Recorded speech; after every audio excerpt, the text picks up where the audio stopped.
ಇಲ್ಲಿ ಎರಡು ಪ್ರಕಾರವಾಗಿ ಆಯ್ಕೆ ಮಾಡ್ತಾರೆ. ಮೊದಲನೇದಾಗಿ ರಿಟರ್ನ್ ಎಕ್ಸಾಮ್ ಇರತ್ತೆ, ಎರಡನೇದಾಗಿ ಎಕ್ಸ್ಪೀರಿಯನ್ಸ್. ಇಲ್ಲಿ ಟೋಟಲ್ ಆಗಿ 100 ಅಂಕಕ್ಕೆ ಸಂಬಂಧಪಟ್ಟಂತೆ ಇದು ಪ್ರಶ್ನೆ ಪತ್ರಿಕೆ. ಅಂದ್ರೆ ಇಲ್ಲಿ ತಿಳ್ಕೊಬೇಕು ನೀವು 10 ಮಾರ್ಕ್ಸ್ ಇದರಲ್ಲಿ ಕೊಟ್ಟಿದ್ದಾರೆ.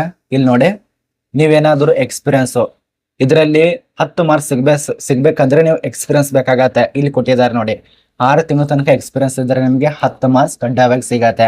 ಅದೇ ನೀವೇನಾದ್ರೂ 3 ತಿಂಗಳಿನಿಂದ 6 ತಿಂಗಳ ತನಕ ಎಕ್ಸ್ಪೀರಿಯನ್ಸ್ ಇದ್ರೆ 5 ಮಾರ್ಕ್ಸ್ ಸಿಗತ್ತೆ. ಅದ ನಂತರ ಹೊರಗಡೆ ಯಾವುದೇ ರೀತಿಯಾಗಿ ವರ್ಕೆ ಇಲ್ಲ ಅಂದ್ರೆ 3 ತಿಂಗಳ ಒಳಗಡೆ ಜೀರೋ ಇತ್ತಂದ್ರೆ 0 ಮಾರ್ಕ್ಸ್. ಅಂದ್ರೆ ಇಲ್ಲಿ 10 ಮಾರ್ಕ್ಸ್ ಆದ್ರೂ ಕೂಡ ಟೆನ್ಷನ್ ತಗೋಬೇಡಿ. ಈ ಒಂದು 10 ಮಾರ್ಕ್ಸ್ ಆದ್ರೂ ಕೂಡ ಟೆನ್ಷನ್ ತಗೋಬೇಡಿ. ರಿಟರ್ನ್ ಎಕ್ಸಾಮ್ ದಲ್ಲಿ 90 ಮಾರ್ಕ್ಸ್ ಸಿಗತ್ತೆ. ಅಪ್ಲಿಕೇಶನ್ ಹಾಕಿ, ಎಕ್ಸ್ಪೀರಿಯನ್ಸ್ ಇದ್ರೂ ಕೂಡ ಅಪ್ಲಿಕೇಶನ್ ಹಾಕಿ, ಇರ್ಲಿಲ್ಲ ಅಂದ್ರೂ ಕೂಡ ಅಪ್ಲಿಕೇಶನ್ ಹಾಕಿ. ಇದು ಒಂದೇ ಹೇಳೋದು. ಕೋವಿಡ್-19 ದಲ್ಲಿ ಇದ್ರು ಕೂಡ ಕೊಟ್ಟಿದ್ದಾರೆ, ಕೋವಿಡ್-19 ಇತ್ತಂದ್ರೂ ಕೂಡ ಕೊಟ್ಟಿದ್ದಾರೆ. ಅದ್ರ ಬಗ್ಗೆ ತಲೆ ಕೆಡಿಸ್ಕೋಬೇಡಿ.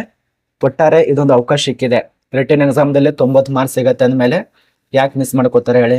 90 ಮಾರ್ಕ್ಸ್ ಕೆಲವ್ರದ್ದು ಹೆಂಗಿರತ್ತೆ ಅಂದ್ರೆ 80 ಮಾರ್ಕ್ಸ್ ಮಾಡಿರ್ತಾರೆ ಅವರು, ಅಂದ್ರೆ ಸೆಲೆಕ್ಟ್ ಆಗಿರ್ತಾರೆ.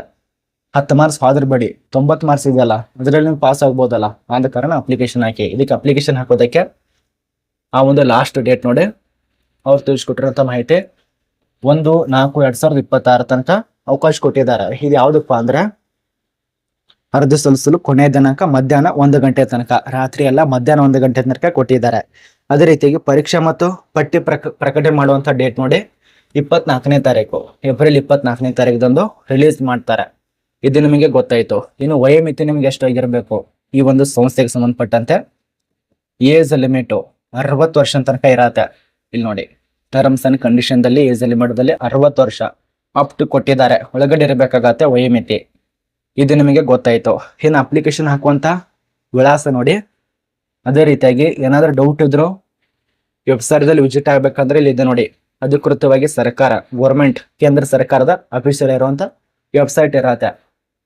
60 ವರ್ಷ ಮತ್ತು ಅಪ್ಲಿಕೇಶನ್ ಹಾಕುವಂತ ಇಲ್ಲಿದೆ ನೋಡಿ, ಈ ಒಂದು ವಿಳಾಸಕ್ಕೆ ನೀವು ಡೈರೆಕ್ಟ್ ಆಗಿ ಆಫ್ಲೈನ್ ಅಲ್ಲಿ ಅಪ್ಲಿಕೇಶನ್ ಹಾಕಿ. ಆಫ್ಲೈನ್ ಫಾರ್ಮ್ ಕೂಡ ಕೊಟ್ಟಿದ್ದಾರೆ, ನೋಡೋಣ. ಇಲ್ಲಿ ನೋಡಿ, ಎಲ್ಲಿ ಕರೆದಿದ್ದಾರಪ್ಪ ಅಂದ್ರೆ ಇದು ನಮ್ಮ ಒಂದು ರಾಷ್ಟ್ರೀಯ ಆರೋಗ್ಯ ಮಿಷನ್ ದಲ್ಲಿ ನೇಮಕಾತಿ ಆಗ್ತಾ ಇದೆ. ಚಂಡೀಗಢ ಪಬ್ಲಿಕ್ ನೋಟಿಸ್ ಆಗಿರತ್ತೆ.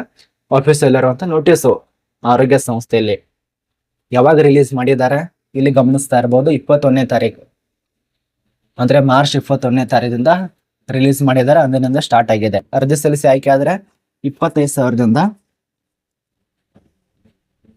25,383 ತನಕ ಸ್ಯಾಲರಿಗಳನ್ನ ಕೊಡ್ತಾರೆ. ಇಲ್ಲಿ ಯಾರ್ಯಾರಿಗೆ ಎಷ್ಟೆಷ್ಟು ಪೋಸ್ಟ್ ಖಾಲಿ ಇದಾವೆ ಅದ್ರ ಬಗ್ಗೆ ಸ್ವಲ್ಪ ನೋಡಿ, ಎಲ್ಲ ಗೊತ್ತಾಯ್ತು. ಈಗ OBC 9, SC 1, ಜನರಲ್ ಕಾಸ್ಟ್ ದವ್ರಿಗೆ 7. ಟೋಟಲ್ ಖಾಲಿ ಇರುವಂತ ಪೋಸ್ಟ್ 17 ಅಷ್ಟೇ ಇರತ್ತೆ. ಅರ್ಹತೆಗಳಲ್ಲಿ SSLC ತೆರಗಡೆ ಹೊಂದಿದವರು ಅಪ್ಲಿಕೇಶನ್ ಹಾಕಿ. ನೋಡಿ, ಇಲ್ಲಿ ನಿಮ್ಮೊಂದು ಎಕ್ಸ್ಪೀರಿಯನ್ಸ್ ಎಲ್ಲಿ ಬೇಕಾದ್ರೂ ಎಕ್ಸ್ಪೀರಿಯನ್ಸ್ ಹೇಳ್ತಿದ್ದಾರೆ. 10 ಮಾರ್ಕ್ಸ್ ಅಷ್ಟೇ ಕೊಟ್ಟಿದ್ದಾರೆ. 10 ಮಾರ್ಕ್ಸ್ ಆದ್ರೂ ಕೂಡ ಎರಡು ಟೆನ್ಷನ್ ತಗೋಬೇಡಿ. ಉಳಿದಂತ 90 ಮಾರ್ಕ್ಸ್ ಇದೆಯಲ್ಲ ಅದ್ರ ಕಡೆ ಸ್ವಲ್ಪ ಗಮನ ಕೊಡಬೇಕು. SSLC ತೆರಗಡೆ ಹೊಂದಿದವರು, ANM ಡಿಪ್ಲೊಮಾ ತೆರಗಡೆ ಹೊಂದಿದವರು, ನರ್ಸಿಂಗ್ ಕೌನ್ಸಿಲಿಂಗ್ ನಲ್ಲಿ ರಿಜಿಸ್ಟರ್ ಹೊಂದಿದಂತ ಅಭ್ಯರ್ಥಿ ಇರಬೇಕಾಗತ್ತೆ. ಕಡ್ಡಾಯವಾಗಿ ಕೊಟ್ಟಿದ್ದಾರೆ ಅದು ಕೂಡ. ಇಲ್ಲಿ ನೋಡಿ, ಸೆಂಟ್ರಲ್ ಸ್ಟೇಟ್ ದಲ್ಲಿ ಕೊಟ್ಟಿದ್ದಾರೆ. ANM ಕಂಪ್ಲೀಟ್ ಮಾಡಿದವರು ಅಥವಾ ಮೆಟ್ರಿಕ್, SSLC ತೆರಗಡೆ ಹೊಂದಿದವರು, ಡಿಪ್ಲೊಮಾ, ANM ಇದು ಕೊಟ್ಟಿದ್ದಾರೆ ನೋಡಿ. ಇದು ನಮಗೆ ಗೊತ್ತಾಯ್ತು ಯಾವುದು ಏನು ಹೆಂಗೆ ಏನು ಅಂತ ಹೇಳಿ. ಇದರಲ್ಲಿ ಏನಾದ್ರು ಮಿಸ್ ಆದ್ರೂ ಕೂಡ ಕಮೆಂಟ್ ಮಾಡಿ. ಇನ್ನು ಆಫ್ಲೈನ್ ಅಲ್ಲಿ ಇರೋದ್ರಿಂದ ಆಫ್ಲೈನ್ ಅಲ್ಲಿ ಅರ್ಜಿ ಸಲ್ಲಿಸುವಂತ ಒಂದು ಫಾರ್ಮ್ ಕೂಡ ಇರತ್ತೆ. ಹಂಗೆ ಇರೋದಿಲ್ಲ ಅದು ಫಾರ್ಮು. ಇಲ್ಲಿ ನೋಡಿ, ಈ ಒಂದು ಫಾರ್ಮ್ ಅನ್ನ ಸರಿಯಾಗಿ ತುಂಬ್ಕೋಬೇಕಾಗತ್ತೆ. ಗೌರ್ಮೆಂಟ್ ಜಾಬ್ ಆಗಿರತ್ತೆ, ಪ್ರೈವೇಟ್ ಇರೋದಿಲ್ಲ. ಇನ್ನು ಉಳಿದಂತ ಮಾಹಿತಿ, ಸಣ್ಣ ಪುಟ್ಟ ಮಾಹಿತಿ ಒಂದೊಂದು ಚರ್ಚೆ ಮಾಡೋಣ. ಈ ಒಂದು ಪೋಸ್ಟ್ ಇದೆಯಲ್ಲ, ಇದು ಇದಕ್ಕೆ ಏನೇನು ಕೆಲಸ ಮಾಡಬೇಕು, ಯಾವ್ದು ಪೋಸ್ಟ್ ಇದೆ ಇಲ್ಲಿ ಗೊತ್ತಿರುವಂತೆ ನಮಗೆ. ANM ನರ್ಸಿಂಗ್ ಹುದ್ದೆ ಹೆಸರು ANM ನರ್ಸ್. ಯಾವ್ದು ಪೋಸ್ಟ್ ಅರ್ಜಿ ಕರೆದಿದ್ದಾರೆ ಗೊತ್ತಾಗಲಿಲ್ಲ, ಒಂದ್ ನಿಮಿಷ.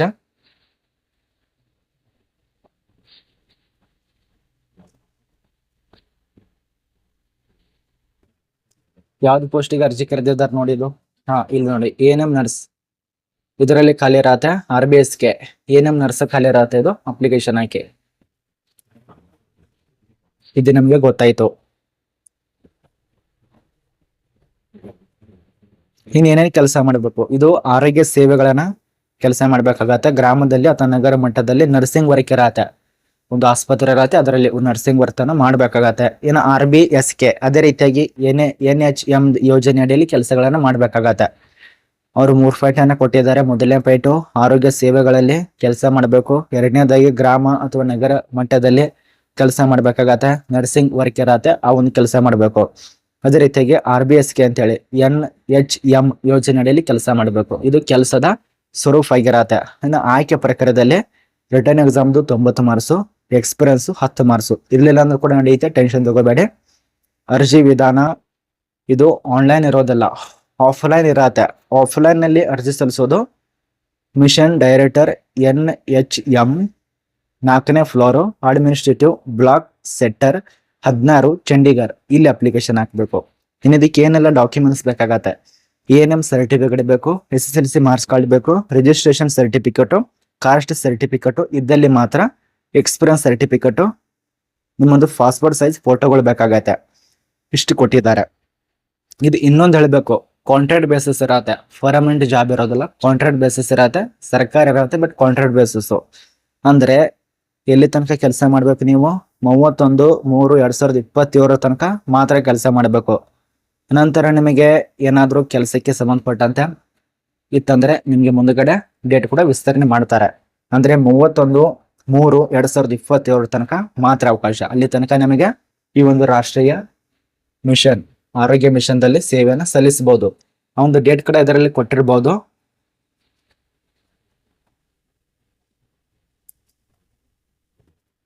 ಇಲ್ಲಿದೆ ನೋಡಿ, 31/3/2027 ತನಕ ಅವಕಾಶ. ಚೆನ್ನಾಗಿ ಕೆಲಸ ಆತಂದ್ರೆ ನಿಮಗೆ ಡೇಟ್ ಕೂಡ ವಿಸ್ತರಣೆ ಮಾಡ್ತಾರೆ. ಇದೆಲ್ಲ ರೂಲ್ಸ್ ಆಗಿರತ್ತೆ. ಇಷ್ಟು ನಿಮಗೆ ಮಾಹಿತಿ ಗೊತ್ತಾಗಿದೆ ಅಂತ ಅನ್ಕೋತೇವೆ. ಏನಾದ್ರು